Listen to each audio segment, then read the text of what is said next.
This is going to be your Chapter 5 review for AP US History.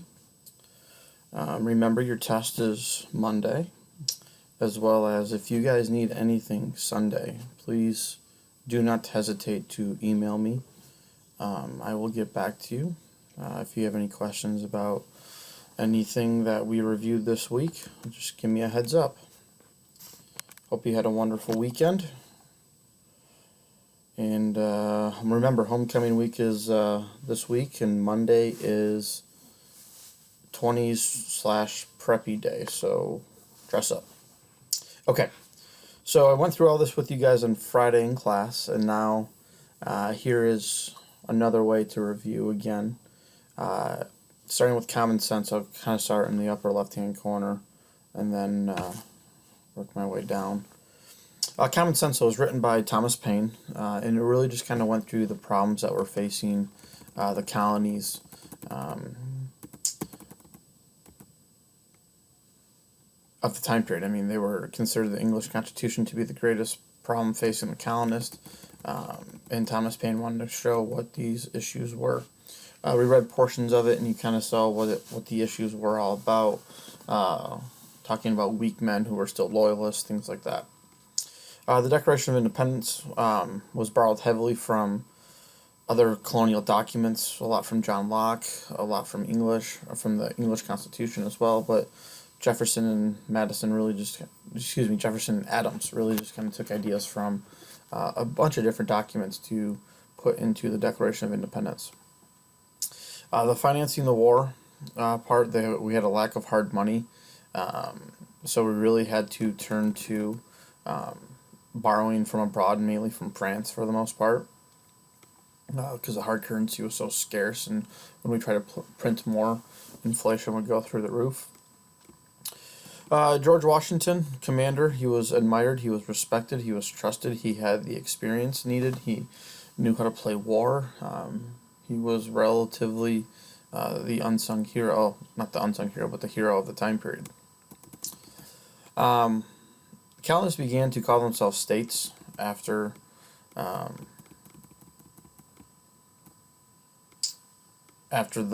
signing of the Declaration of Independence, because they believed that they were a sovereign entity for the most part. Okay. Where am I at here? Okay, sorry. Remember the three people that signed the peace treaty?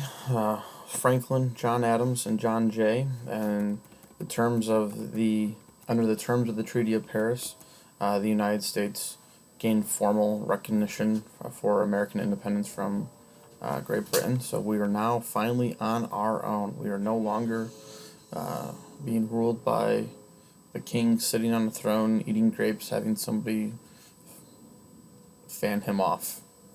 I don't know.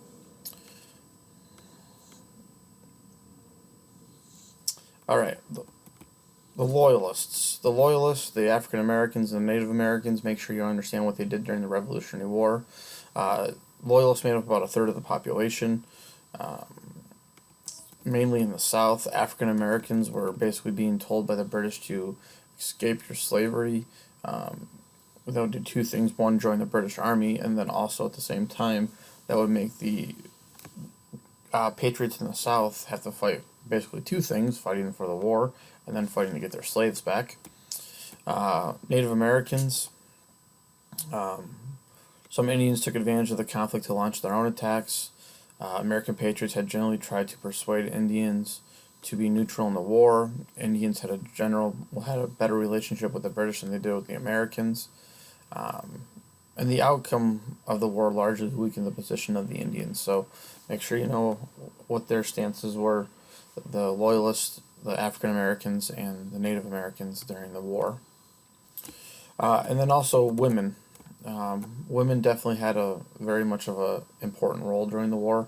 They had the camp followers that followed their husbands or whomever around, taking care of them at campsites, cooking for them, being nurses, things like that. After the war was done, they pretty much started to question their status in society. Abigail Adams was an advocate for protections against abusive and tyrannical men.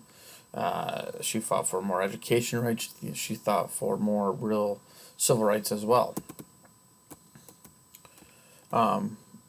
Under English common law, a married woman could not own any property. Um, so the husband was in charge of most everything. Uh, Moving on to what is the Republican government, the landowners, they wanted to have a strong um, independent landowners. For most American political leaders, their success of the new republic was dependent on independent landowners. Also gave them the opportunity, equality of opportunity. And then getting down into the Articles of Confederation, the idea of the new state constitutions, that the governors were prevented from holding a seat in the legislature, so we didn't have an idea like the king again. Most state governments moved to limit popular power. Under the Articles of Confederation, there was only a federal Congress. There was no one-person leader like the president is today. It was just the Congress.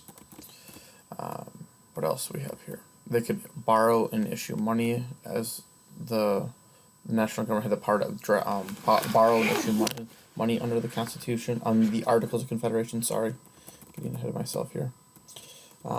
Each state only had one vote, and pretty much all of this stemmed from the idea of Shays' Rebellion.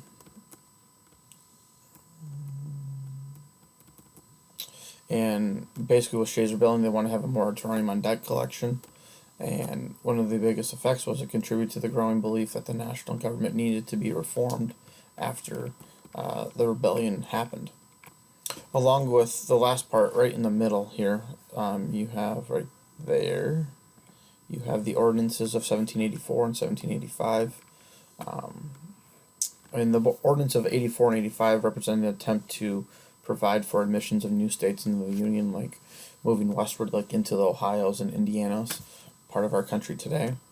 And then the Northwest Ordinance of 1787 created a single territory out of the lands north of Ohio.